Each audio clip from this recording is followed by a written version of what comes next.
Rajma gravy ಅಂದರೆ ನಿಮಗೂ ಇಷ್ಟನಾ?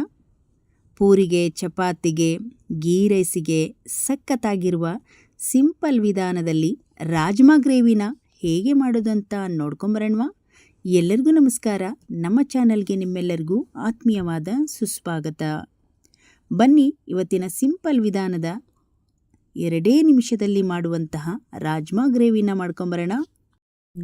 ಬೆಳಗ್ಗೆ ಪಲ್ಯ ಮಾಡಬೇಕಂದ್ರೆ ರಾತ್ರಿನೇ ರಾಜ್ಮಾನ ನೆನೆಸಿಟ್ಕೊಳ್ಬೇಕು. ನಾನು 1/4 kg ಆಗುವಷ್ಟು ರಾಜ್ಮಾ ತೊಗೊಂಡು ನೆನೆಸಿಟ್ಕೊಳ್ತಾ ಇದ್ದೀನಿ. ನಂತರ ನೀರನ್ನೆಲ್ಲ ತೆಗೆದು ಬೆಳಗ್ಗೆ ಬೇಯಿಸಿ ರೆಡಿ ಮಾಡಿ ಇಟ್ಕೊಂಡಿದ್ದೀನಿ. ಇದನ್ನು 6 ರಿಂದ 7 ವಿಷಲ್ ತೊಗೊಳ್ಬೇಕು. 7 ವಿಷಲಿಗೆ ನೋಡಿ ಈ ರೀತಿ ಹದವಾಗಿ ಬೆಂದುಬಿಡುತ್ತೆ. ಇದಕ್ಕೆ ನೋಡಿ ಪಲ್ಯ ಮಾಡೋಕ್ಕೆ ಬೇಕಾಗುವ ಸಾಮಗ್ರಿಗಳು: 1 ಟೊಮೊಟೊ ರಸ ತೊಗೊಂಡಿದ್ದೀನಿ, ಕೊತ್ತಂಬರಿ ಸೊಪ್ಪು, ಹಸಿಮೆಣಸಿನ್ಕಾಯಿ 2, ಸಾಸಿವೆ ಜೀರಿಗೆ, ಗರಂ ಮಸಾಲ 1 ಚಮಚ, ಧನಿಯಾ ಪುಡಿ 1 ಚಮಚ ಹಾಕ್ತಾಯಿದ್ದೀನಿ. ಹಾಗೆ ನಾನು ಮನೆಯಲ್ಲೇ ಮಾಡಿರುವ ಸಾಂಬಾರು ಪುಡಿ, ಸ್ವಲ್ಪ ಹಳದಿ ಕಲರು, ಕಸ್ತೂರಿ ಮೆಂತಿ ಸ್ವಲ್ಪ ತೊಗೊಂಡಿದ್ದೀನಿ. ಹಾಗೆ 1-2 ಈರುಳ್ಳಿನ ಸಣ್ಣದಾಗಿ ಕಟ್ ಮಾಡಿ ತೊಗೊಂಡಿದ್ದೀನಿ. ಬನ್ನಿ ಇವಾಗ ಮಾಡೋಣ. ಒಂದು ಕಡಾಯಿಗೆ ನಾನಿಲ್ಲಿ ಬೆಣ್ಣೆ ಅಥವಾ ತುಪ್ಪ ಹಾಕಿದರೆ ಈ ರಾಜ್ಮಾ ಗ್ರೇವಿಗೆ ಚೆನ್ನಾಗಿರುತ್ತೆ. 2 ಚಮಚ ತುಪ್ಪ ಹಾಕಿ ಸಾಸಿವೆ ಜೀರಿಗೆಯನ್ನು ಹಾಕ್ತಾಯಿದ್ದೀನಿ. ಈಗ ಸಣ್ಣದಾಗಿ ಕಟ್ ಮಾಡಿರುವ ಈರುಳ್ಳಿಯನ್ನು ಕೂಡ ಹಾಕ್ತಾಯಿದ್ದೀನಿ.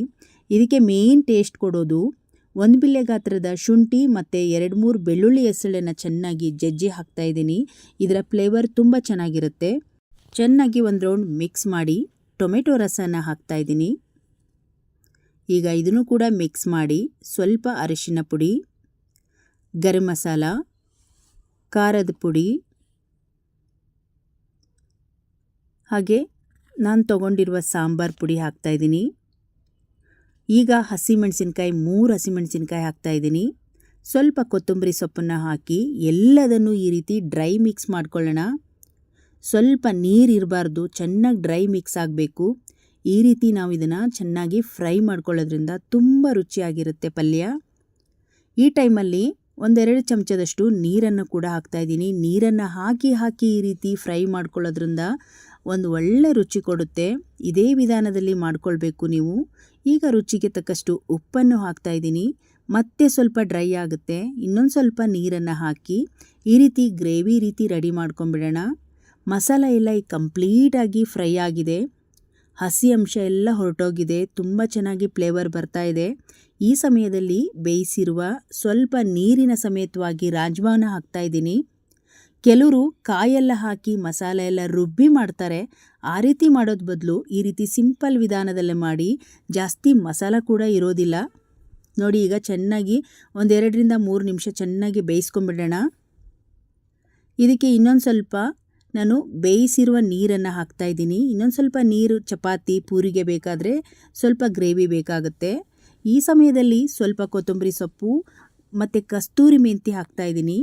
ಕಸ್ತೂರಿ ಮೆಂತಿ ಲಾಸ್ಟಲ್ಲಿ ಹಾಕೋದ್ರಿಂದ ಒಂದು ಒಳ್ಳೆ ಫ್ಲೇವರ್ ಇರುತ್ತೆ. ಈಗ ನೋಡಿ 1 ನಿಮಿಷದ ಕಾಲ ಚೆನ್ನಾಗಿ ಕುದಿಸ್ಕೊಂಡು ಇವಾಗ ಓಪನ್ ಮಾಡ್ತಾ ಇದ್ದೀನಿ. ನಮ್ಮ ರಾಜ್ಮಾ ಮಸಾಲ ಕರಿ ರೆಡಿ ಆಯಿತು ನೋಡಿ. ರೊಟ್ಟಿಗಾಗಿರ್ಬೋದು, ಅನ್ನಕ್ಕೆ, ಗೀ ರೈಸಿಗೆ, ಪರೋಟ, ಹಾಗೆ ಚಪಾತಿಗೆ, ಪೂರಿಗೆ ಎಲ್ಲದಕ್ಕೂ ಒಳ್ಳೆ ಕಾಂಬಿನೇಷನ್ ಆಗುತ್ತೆ ಇದು. ಇವಾಗ ರಾಜ್ಮಾ ಮಸಾಲ ಕರಿ ರೆಡಿ ಆಯಿತು. ಇವಾಗ ಸರ್ವ್ ಮಾಡ್ಕೊಳ್ಳೋಣ. ಈಗ ನೋಡಿ ಬೌಲಿಗೆ ಹಾಕ್ಕೋತಾ ಇದ್ದೀನಿ. ಸಖತ್ತಾಗಿತ್ತು. ನೀವು ಕೂಡ ಈ ಸಿಂಪಲ್ ವಿಧಾನದ ರಾಜ್ಮಾ ಕರಿನ ಟ್ರೈ ಮಾಡಿ ನೋಡಿ. ಮಸಾಲ ಯಾವುದು ಜಾಸ್ತಿ ರುಬ್ಬಿ ಹಾಕದಿರ ಮನೆಯಲ್ಲಿ ಇರುವಂಥ ಮಸಾಲೆಗಳನ್ನು ಹಾಕಿ ಈ ರೀತಿ ಒಮ್ಮೆ ಟ್ರೈ ಮಾಡಿ ನೋಡಿ, ನಿಮಗೂ ಇಷ್ಟ ಆಗುತ್ತೆ. ಹಾಗೆ ಇವತ್ತಿನ ವಿಡಿಯೋ ನಿಮಗೆ ಇಷ್ಟ ಆದರೆ ಒಂದು ಲೈಕ್ ಮಾಡಿ, ಈ ವಿಡಿಯೋವನ್ನು ಶೇರ್ ಮಾಡಿ. ಇನ್ನಷ್ಟು ವಿಡಿಯೋಗಳಿಗಾಗಿ ನಮ್ಮ ಚಾನಲನ್ನು ಸಬ್ಸ್ಕ್ರೈಬ್ ಮಾಡ್ಕೊಳ್ಳಿ. ಮತ್ತೆ ಮುಂದಿನ ಹೊಸ ರೆಸಿಪಿಯೊಂದಿಗೆ ಸಿಗೋಣ. ಅಲ್ಲಿಯವರೆಗೂ ಧನ್ಯವಾದಗಳು.